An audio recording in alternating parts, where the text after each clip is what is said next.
Why Bradford? So the Bradford Film Literacy programme came out of the fact that Bradford was designated as the first UNESCO City of Film, the world's first UNESCO City of Film in June 2009. So we applied to UNESCO to join the Creative Cities Network as a UNESCO City of Film.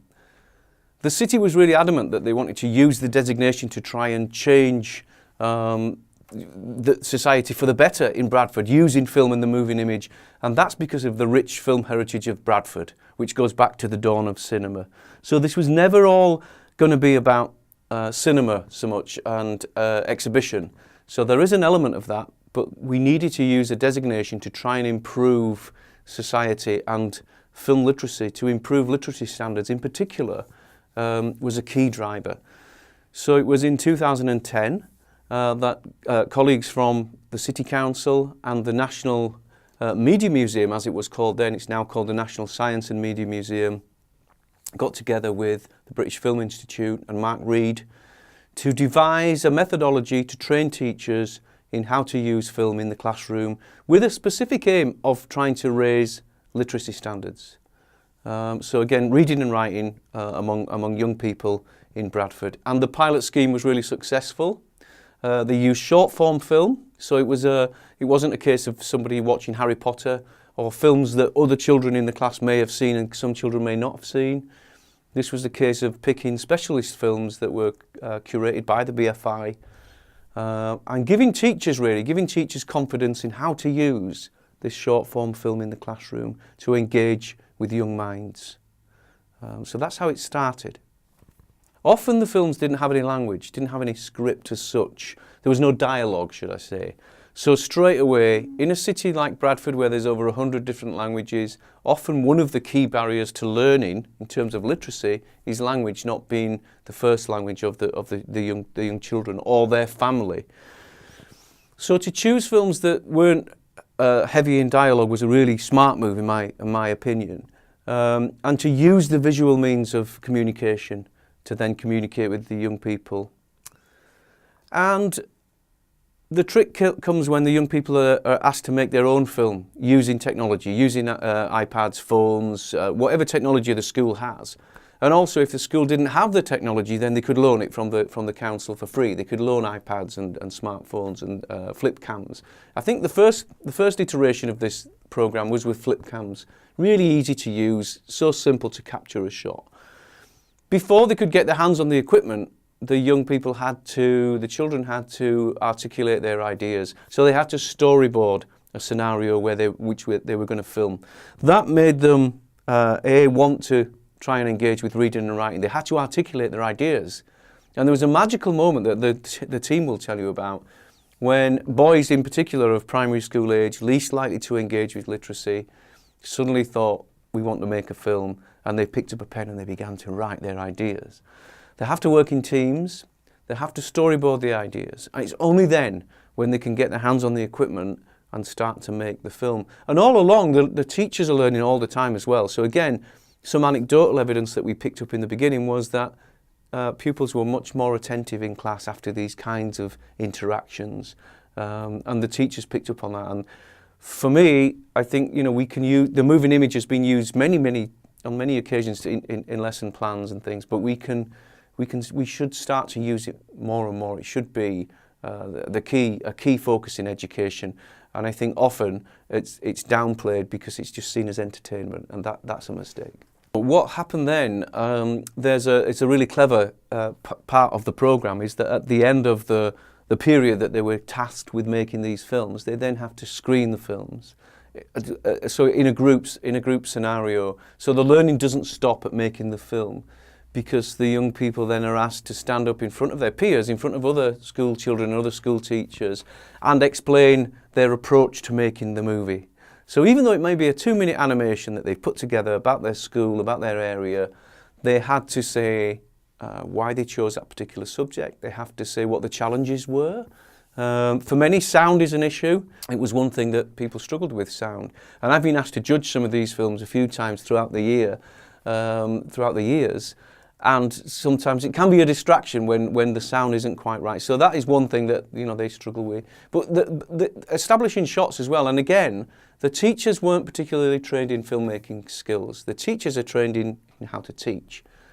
So it was evident to us from the first 2 years of this that it was a great intervention and that it was having positive results. So again, the team can give you the exact statistics, but I think that the overall statistic in years 1 and 2 was that 70% of young people involved showed a marked improvement in reading and writing, which was phenomenal. That was a great result, and that made the team at the Curriculum Innovation Centre and BFI think that we should try and do more of this.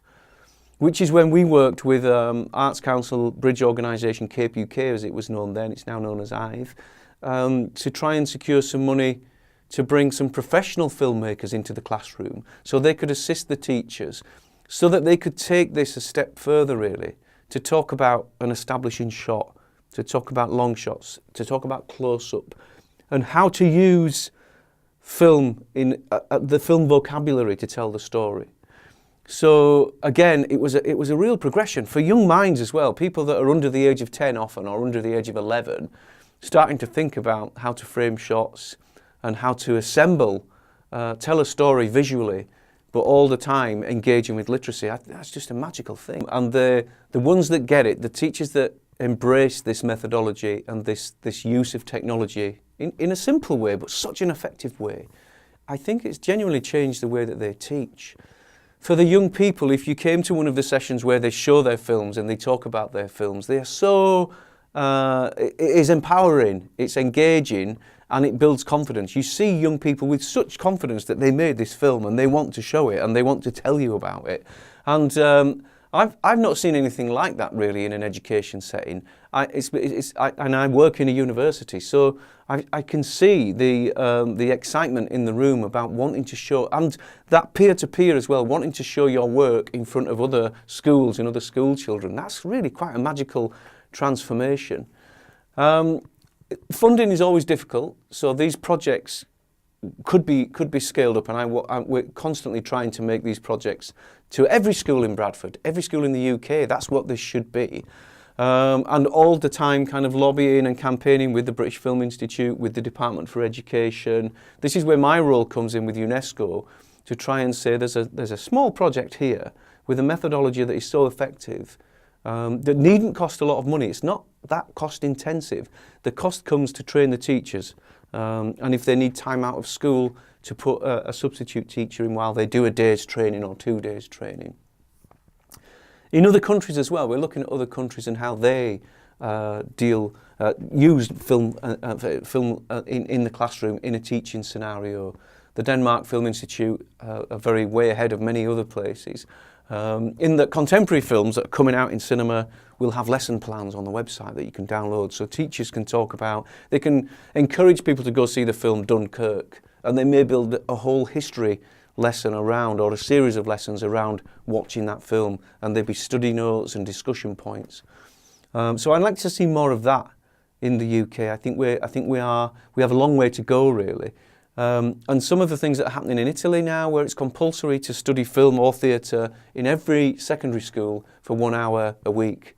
We're not quite there yet in the UK, but I think programmes like this and the way that Interfilm are now engaging with this around teacher training, a lot of it is about empowering teachers to use the technologies that we've got, and actually that young people expect to use. You know, we're in an age now of a digital age where young people are almost born with an electronic device in their hand. They know how to use these things from a very early age, and we should encourage, in a way, we should encourage them to use them to fulfill their lives really, rather than the other way around.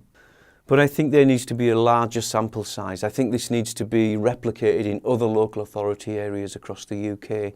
And I'm hoping that from the next round of this, that the BFI and people like Mark will take, you know, the findings from what's happened in Bradford and report back to BFI to try to put this in other areas of the UK.